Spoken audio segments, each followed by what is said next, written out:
आज की भागदौड़ भरी जिंदगी में हर व्यक्ति स्ट्रेस से परेशान है। बच्चों तक में स्ट्रेस आ गया है। कैसे इससे हम बच सकते हैं या स्ट्रेस को कैसे हम अवॉइड कर सकते हैं?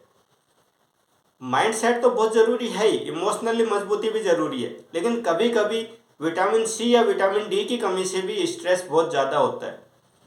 तो आप माइंड से कितने मजबूत हो, यदि आपका शरीर आपका साथ नहीं दे रहा है तो भी आपको प्रॉब्लम रहेगी। तो विटामिन सी और विटामिन डी की जांच करवाएं।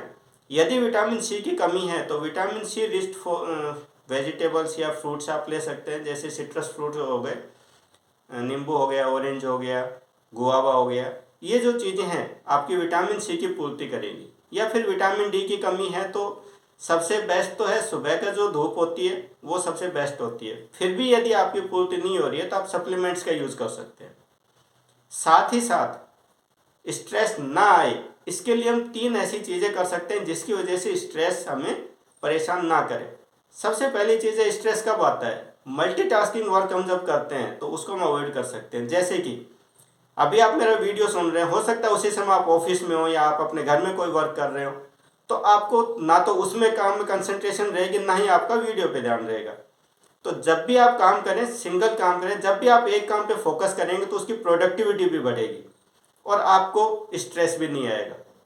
दूसरा, आपको यदि स्ट्रेस फिर भी परेशान कर रहा है तो आप कोई नई स्किल सीखें, नया कुछ ऐसा सीखें जिससे कि आपके काम में भी ग्रोथ आए। जैसे कि आप स्पीकिंग का कुछ सीख सकते हैं, इंग्लिश मीनिंग सीख सकते हैं, कुछ भी ऐसा नया जो आपको लगता है कि ये मेरे काम में भी ग्रोथ करेगा और मेरे माइंड को भी थोड़ा सा डाइवर्ट करेगा। क्योंकि जब भी हम कुछ नया करते हैं या नया कुछ सीखते हैं तो हमारी बॉडी की नर्व जो होती है वो एक्टिव हो जाती है और माइंड काम करता है। तो हमारे जो हॉर्मोन्स होते हैं वो हमें एकदम एनर्जेटिक रखते हैं। तीसरा जो हम कर सकते हैं, जैसे हम कोई काम कर रहे हैं उसको कुछ अलग तरीके से करें तो माइंड काम करेगा। एक रूटीन में हम कुछ भी काम करते हैं, जैसे खाना भी खा रहे हैं, रूटीन में खाते जा रहे हैं, बातें भी करते हैं, उसी को आप थोड़ा ध्यान दे करके खाएं या देखें कि उसमें क्या क्या चीज़ें मिली हुई है। सब्जी है तो किस चीज़ की उसमें क्या चीज़ मिली हुई है। ऑफिस में कोई काम कर रहे हैं तो भाई आप जो फाइल पढ़ रहे हैं उसमें क्या क्या लाइन्स पे आपको ध्यान देना चाहिए।